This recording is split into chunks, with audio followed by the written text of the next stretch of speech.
Did Saints quarterback Derek Carr figure it out at the end of last season? Ladies and gentlemen, this is Kay Adams on the Up and Adams show with Kay Adams. Now, it looks like in our background, must be the West Bank, must be Veterans in Veterans Memorial Boulevard in Metairie. Kay does talk about the Saints a lot for a national reporter. She does cover the Saints every so often, so I don't know if she has ties to New Orleans or if she lived down here or visited or is just a fan.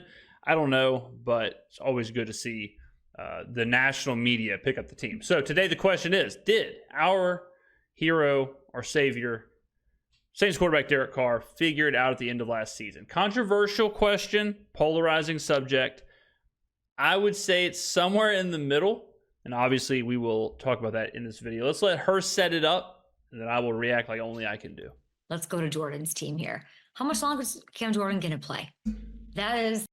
No, I mean, not long, probably. Certainly not going to play at a high level. I wouldn't be surprised if he played better this year than last year. But if we're expecting like double-digit sack Cam Jordan, I think we're reaching.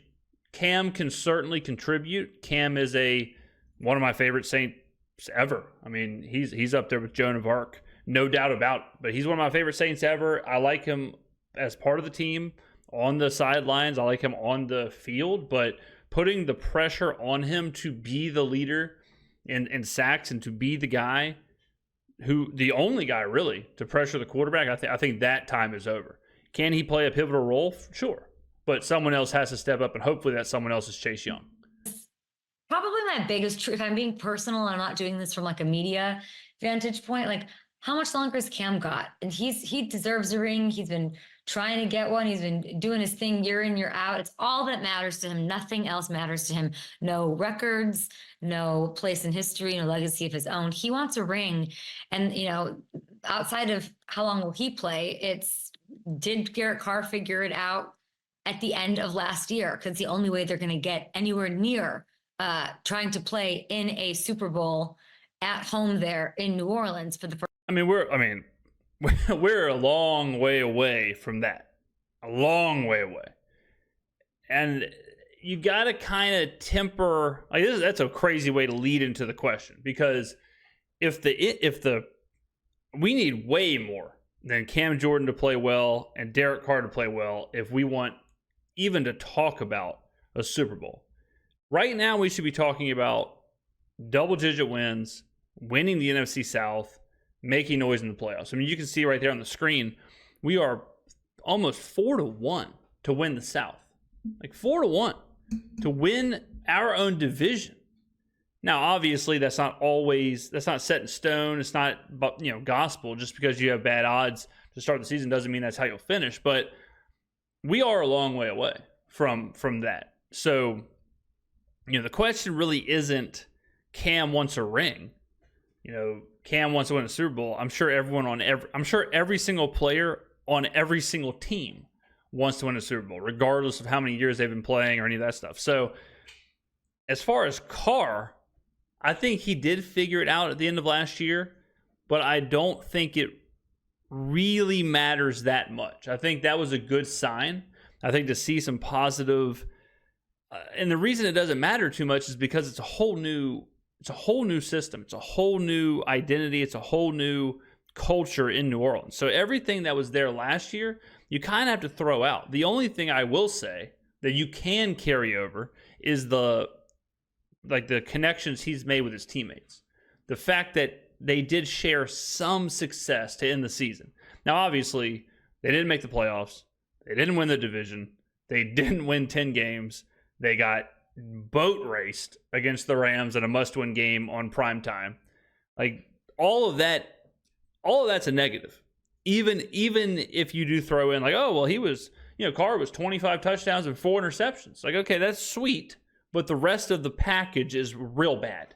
The package of, like I said, not making the playoffs, getting boat raced on Thursday Night Football and not winning 10 games.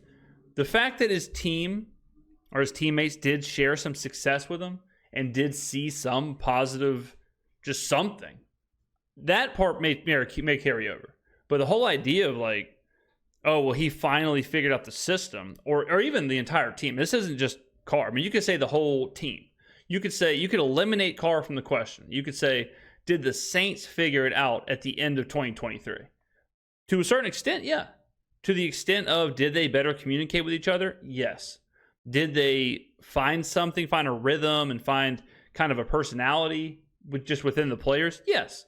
But beyond that, Another positive is who we played. Were those teams awful? The Giants, the Falcons, the Bucks, the Panthers. Yeah, those teams are awful. But 3 of those teams, that's our division. Just because our division is bad, which it is, we still have to beat them. You can throw the Giants game out. Who cares, right? The Giants, we played another backup quarterback, not a factor. Throw that game out. But I do think you can hold on to the Buccaneers game. You can hold on to the Panthers game. You can hold on to the Falcons game. Because we have to see them again, twice. That is a large chunk of our schedule. So I don't care how bad they are. You got to beat who's in front of you. And if those 3 teams are in front of us, we have to beat them if we want to make the playoffs or win 10 games or whatever our actual goal is. I think our actual goal should be to compete for the division and to try and win 10 games. Those should be the 2 immediate goals. First time in a long time. It flew under the radar, I feel like, last year, if we're being honest. And Saints fans, I love you and I watch for you and I'm vigilant for you. And I paid maybe closer attention to Derek Carr because there were some early season struggles for sure. But then he kind of ended on a heater, low key, right? Check this out. Derek led the Saints to 4 wins over the final 5 games. He threw a league-leading 14 touchdown passes, more than anybody else, guys. And he led the NFL in completion percentage and passer rating. So now, this is good. These are good, right? All good. What I would say with this is, if he could do this with Pistol Pete, if he could do this with Pete Carmichael, wandering around, then what can he do with Clint Kubiak? So there are positives to this, even though people want, it is easy to dismiss this. It is easy to, there are positives and negatives. Because I'm not going to sit here and say, I'm certainly not going to sit here and say that the Saints should hang a banner that says 4-1 in their last 5. They shouldn't hang a banner that says 14 touchdown to 2 interception ratio. I don't think we're going to have a parade down Canal Street because Carr had a 74.0% completion rating. And then they lose to the Rams, virtually ending the season, not going to the playoffs, not winning the division, going under their season win total. All of that is bad, right? So it's one of those things where it's somewhere in the middle, and that's just kind of where the Saints are, right? That's kind of where they were last year, and that's where I expect them to be this year. So this is kind of what I'm talking about, of tempering expectations, being real with what we want to see. If you see this right here and you say, like I've heard some people in the New Orleans media say, well, they go 4-1, in 5 games. You do that, you do that 3 times, boom, they're 15-3. And it's like, well, that's not really, or no, you're 15-3, right?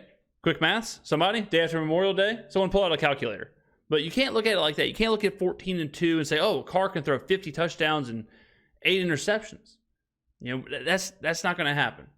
But you can take away that the team grew. You can take away that the team really, really had some trials and tribulations. You can certainly acknowledge that and acknowledge that they came out the right end of those trials and tribulations. They could have folded. They could have turned on Carr. Carr could have folded himself. He could have said, look, I made $150 million. I'm out of here. Who cares? I don't care about this team. I don't care about the city. I'm going to collect my paycheck. I'm going to get out of here. But during that Lions game, that team made a decision. And we did see a better version of the Saints. And that culture, all of that, I do hope that carries over. Much more than the completion percentage and all of that. I was talking about that. How many people out of 100 on the streets here in the Hollywood Hills would be able to tell you that? 12-3. That's it. 12-3 would be, 12-3 would be the record, not 15-3, whatever I was saying earlier. It was Derek Carr who had those kind of numbers. Nobody paid attention to it because I know the Saints didn't deserve the attention because they were out of the race already. It's significant for 2024, isn't it? That part, Kay took the words right out of my mouth. people weren't paying attention, and it's not a talking point because they were out of contention. Like, yeah, it's cool. All that's fun and games, but once you're out of the race, you're out of the race. You know, if who, you know, at the end of the NBA season, like, you only pay attention to the players who are trying to get into the playoffs, who are in the playoffs, who are competing for something. You know, Jordan Poole going for 55 points on a 50-loss Wizards team at the end of the season. Like, who cares, right? So you do have to, as a team, and it is on Carr, he's the quarterback. If you want your stats to really matter, if you want your performance to really matter, if you want all that, and I'm sure the Saints do, if you want that, you have to do the work. You have to do at the beginning of the year and the middle of the year to make the end of the year count. You can't start slow for 14 weeks and then the last couple of weeks of the season say, no, we figured it out. Like, well, I mean, tell that to the fan base. You know, tell it to the fan base, like, to sit here and say, don't worry, guys, we figured it out, when they got to go watch the Buccaneers beat the Eagles. You know, sweet. Take that completion percentage and do something else with it, because that completion percentage doesn't mean anything when I'm sitting here watching Baker Mayfield carve up the Eagles, and I'm wondering why the Saints aren't playing the Eagles. You know, I'm wondering why we aren't hosting a playoff game. So it's fine and dandy, but it's up to this team, it's up to this new coaching staff, it's up to everybody involved to make those stats count, make these games count. Start strong, finish strong. You know, so I hope they build on the end of last year, but I hope that what we see built out of that matters. So there's another thing to keep an eye on, and that is the fact that their OC from last year, Pete Carmichael, he's out. Yeah, he's gone. He's riding a unicycle in the circus. The biggest clown in the NFL is gone. Kaput, see you later. Former Vikings OC and recently 49ers passing game coordinator, yes. Clint Kubiak, the hero, is taking over. How much is that going to help Derek? Does it help Derek? Or is he going to build off that success? Is it going to set the system back, set him back? There is no way that it sets the system back. That would be the biggest surprise, I think, for me. The biggest surprise for me in this Saints season coming up would be if the offense is worse. I may have to take a couple of months and just go walk out into the desert and just sit out there with me and myself, and I might have to be like Moses and just go on like a 40-day or 40-year whatever exodus and just be out there with some you know, my walking stick and really give that a think. Because if somehow Clint Kubiak comes in, Janoko comes in, we get all these guys having another year together, and they're worse, well, I will owe Pete Carmichael quite the apology. Derek Carr, Tuesday afternoon, talking about the new offense. A lot of fun and just been working extremely hard at it. You know, learned from last year. Okay, now this is pissing me off. Why is this not my reaction video? Why is she not showing a clip from my video? Why are we getting the New Orleans Saints video from their YouTube channel with horrific audio, with B-52 bombers flying overhead on airline drive? What's going on? Does Kay not realize the face of the franchise? I'm gonna have to send an email. Obviously going through that process and, you know, learning this year, found some ways to do it better or more efficient and learn faster, and so it's been good. That's really exciting for me. This level of detail is exciting because when you're held to that standard, you know, usually as a professional, you play that standard. So I'm excited about these coaches because they hold us to it every single day. I'm excited about that. I like the energy, Same. just like how Derek's talking. And then you have to think about the institutional knowledge and osmosis, carry the one and bring it over. I mean, look, that's word of the day. I didn't even say it. We've got osmosis being talked about. Osmosis Jones, shout, big shout. I mean, that's a guest exclusive word of the day. Very nice. Kubiak's bringing from when he busted hangs with Kyle Shanahan. Okay, how much is that going to help Derek bring all that over and let him play his best football? There's a lot of talent in New Orleans still, and if Carr can play up to this standard that he's talking about right here, and he's being held to the standard that he is going to be held to by Clinton Company, like I would be stupid, and so would you, to sleep on my squad, the Saints. That's true. That all is true. And I couldn't agree more. There is a lot of talent on this team. This team, and how many times have I said it, ladies and gentlemen, this team is not a roster you look at. I kind of feel like I'm saying the same thing about the Saints this year that I said about the Bucs last year. Last year, when everyone said the Bucs were going to be the worst team in the NFL, I said, if you look at the roster, that's not a roster that is the worst team in the NFL. They may be average, but they're certainly not the worst team. You look at the Patriots, you look at even the Cardinals and the Titans, teams like that, and you can see okay, this team is devoid of talent. You can see that. You look at the Saints, I don't see that. Just like I didn't see it with the Bucs last year. You look at the Bucs last year, it's like, well, Mike Evans and Chris Godwin are pretty good, and Rachaad White's pretty good, and defense still pretty good, and Baker Mayfield's an average quarterback. Like, okay, this team can be average. I've said it a million times. Teams have to be average. There has to be middling teams in the NFL. That's where we are. With that being said, we do have a lot of talent at important positions. We do have a great running back in Alvin Kamara. We do have a great, and great's not even doing it justice. We do have one of the premier, all-purpose backs in Alvin Kamara. We do have one of the premier wide receivers in the NFL in Chris Olave. No doubt about it. We have one of the best linebackers in the NFL. We have one of the best cornerbacks in the NFL. We have one of the best safeties in the NFL. All that is true. Do we have problems?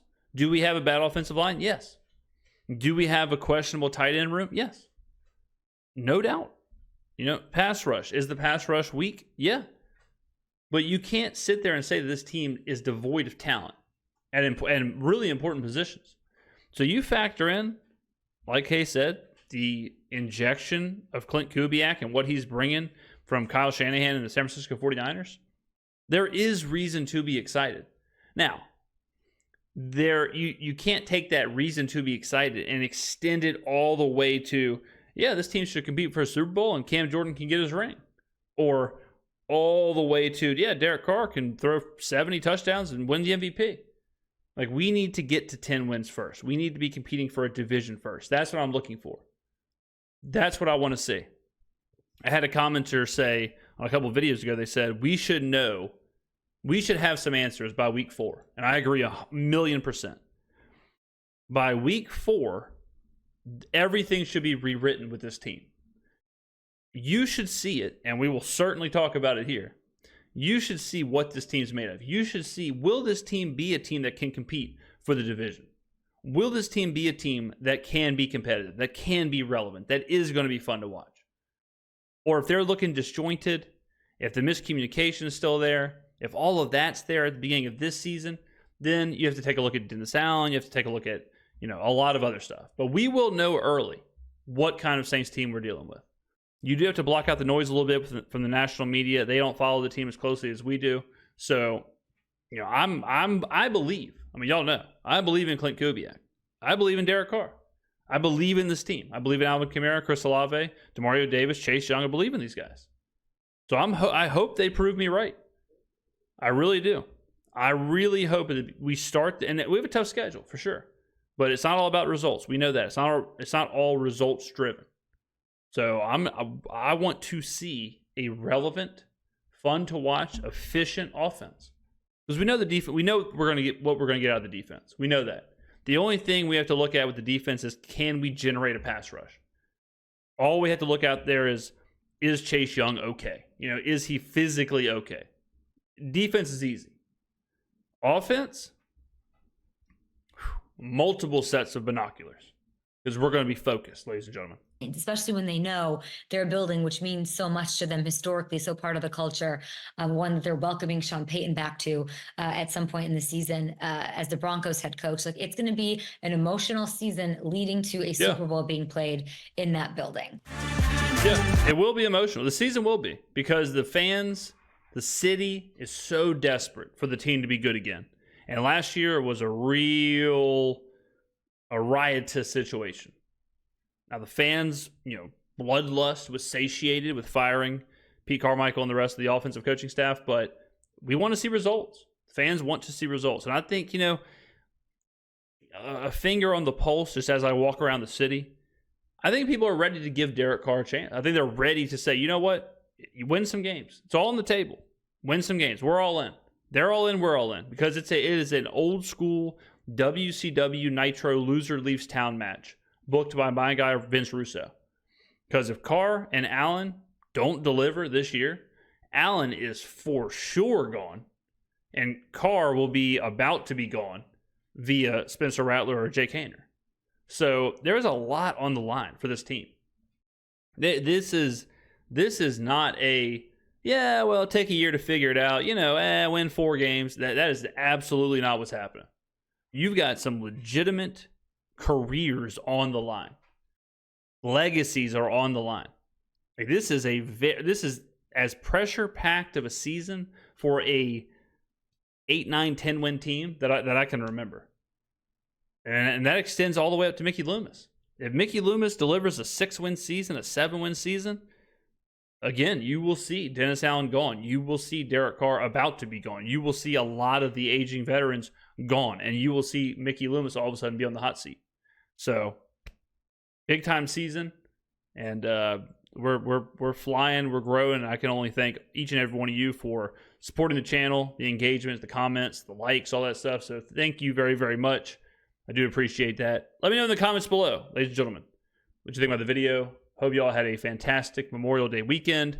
The content never stops here. And I will see you in the next video.